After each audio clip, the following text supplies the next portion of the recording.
আমি স্পষ্টভাবে বলি যে জুলাই বিপ্লব জেনজিরা করেছে, তারা আগামী বাংলাদেশে আরো 50 বছর তারা বাংলাদেশে থাকবে।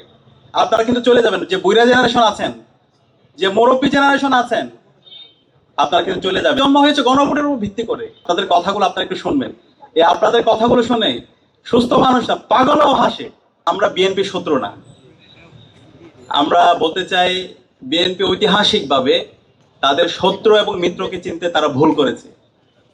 তারা তাদের শত্রুদের দ্বারা পরিচালিত হয়েছে, পরবর্তীতে পুরো দেশকে, পুরো জাতিকে সেটার জন্য কঠিন মূল্য দিতে হয়েছে।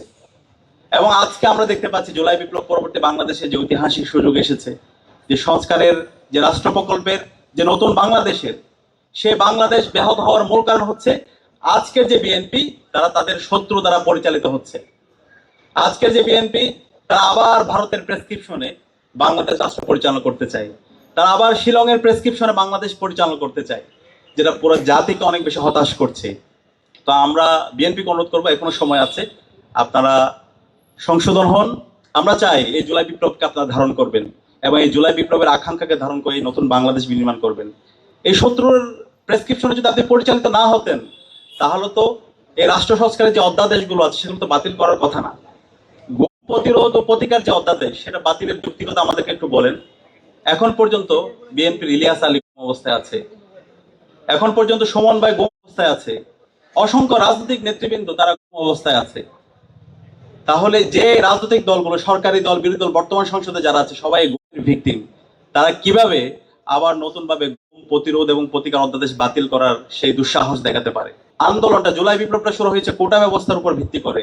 এই পিএসসি কে, পাবলিক যে পিএসসি আছে আমাদের সার্ভিস কমিশন, সেই কমিশনটাকে আরো শক্তিশালী করার জন্য সেই কমিশনকে আবার তারা দলীয়করণ করতে চায়। রাষ্ট্রে যত স্বাধীন প্রতিষ্ঠানগুলো আছে, দুদক থেকে শুরু করে, সেগুলোকে আবার তারা দলীয়করণ করতে চাই। তো সেই যদি আমরা হাসিনার স্ট্রাকচারে যদি ফিরে যাই, তাহলে তো আমাদের এই এত মানুষের রক্ত, আমাদের এত ভাই বোনের পুরোটাই বৃথা যাবে।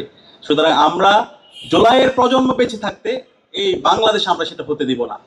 আজকে বিএনপির যারা মন্ত্রীরা আছে, মির্জা ফখরুল থেকে শুরু করে, সালাউদ্দিন থেকে শুরু করে, এবং বড় গলায় যিনি কথা বলছেন পার্থ সাহেব, আমরা তাদের যখন আগের বক্তব্যগুলো দেখি এবং বর্তমান বক্তব্য যখন মিলাই, আমরা তাদের প্রতারণার রাজনীতি দেখতে পাই, আমরা তাদের দ্বিচারিতার রাজনীতি দেখতে পাই। তাদের আমি অনুরোধ করবো, আপনারা একটু আগের যে বক্তব্যগুলো দিয়েছেন সেগুলো একটু শুনবেন। এবং সে সংস্কারের জন্য আপনারাও কথা বলেছেন, আপনাদের রাষ্ট্র সংস্কারের জন্য 31 দফা দিয়েছেন। সে 31 দফায় আপনারা প্রথম দফায় বলেছেন আপনারা সংবিধান সংস্কার কমিশন গঠন করবেন। কিন্তু আজকে নির্বাচিত 2/3 মেজরিটি পাওয়ার পরে আজকে আপনাদের কথার সুর, আপনাদের গলার সুর পরিবর্তন হয়ে গেছে। আপনারা সম্পূর্ণ দ্বিচারিতামূলক আচরণ করছেন। এবং যারা শহীদদের সাথে গাদ্দারি করবে, শহীদদের সাথে যারা প্রতারণা করবে, তারা ধুলোর সাথে তারা মিশে যাবে। আপনারা হাসিনা থেকে শিক্ষা নেন। এবং আপনাদেরকে আমরা এইটাও বলছি, আপনারা যদি হাসিনা হতে চান, আপনারা হাসিনা হতে পারবেন না। সে হাসিনা হওয়ার যোগ্যতা আপনাদের নাই। এবং যে জুলাই বিপ্লব হয়েছে, সেই জুলাই বিপ্লব কারা করেছে? ইতিমধ্যে আমাদের আলোচকরা চমৎকারভাবে আলোচনা করেছেন। বাংলাদেশের জেনজিরা করেছে, তরুণরা করেছে, 16 বছর আন্দোলন করেছেন, ঈদের পরে আন্দোলনের কথা বলেছেন, বারবার ব্যর্থ হয়েছেন, বারবার প্রেসক্রিপশনের রাজনীতি করেছেন, নেগোসিয়েশনের রাজনীতি করেছেন। কোন একজন আন্দোলন শুরু হওয়ার আগেই আমরা দেখতে পেয়েছি আমাদের যারা নেতৃবৃন্দ ছিল, সে নেতৃবৃন্দ তারা আপোষকামিতা করেছে। কিন্তু সর্বশেষ আমাদের ছাত্ররা রাজপথে নেমে আবু সাইদ তার 2 হাতকে প্রসারিত করে, শহীদ ওয়াসিম, শহীদ আলী রায়হান, শহীদ মুগ্ধ, শহীদ শান্তরা তাদের জীবনকে উৎসর্গ করে আজকে আমাদেরকে আজাদি এনে দিয়েছে। কিন্তু আজকে আমরা তাদের বিভিন্ন ধরনের তাত্ত্বিকতা শুনতে পাচ্ছি, তারা আমাদেরকে হবস লক রুশোর গল্প শোনায়। এই ধরনের দ্বিচারিতার রাজনীতি এখন চলবে না। আমি স্পষ্টভাবে বলি যে জুলাই বিপ্লব জেনজিরা করেছে, তারা আগামী বাংলাদেশে আরো 50 বছর তারা বাংলাদেশে থাকবে। আপনারা কিন্তু চলে যাবেন, যে বুইরা জেনারেশন আছেন, যে মুরব্বী জেনারেশন আছেন, আপনারা কিন্তু চলে যাবেন। এখন আপনারা কি চান আপনারা ঘৃণার পাত্র হিসাবে থাকবেন, নাকি আপনারা চান আপনাদেরকে সারা জীবন শ্রদ্ধার সাথে স্মরণ রাখবে?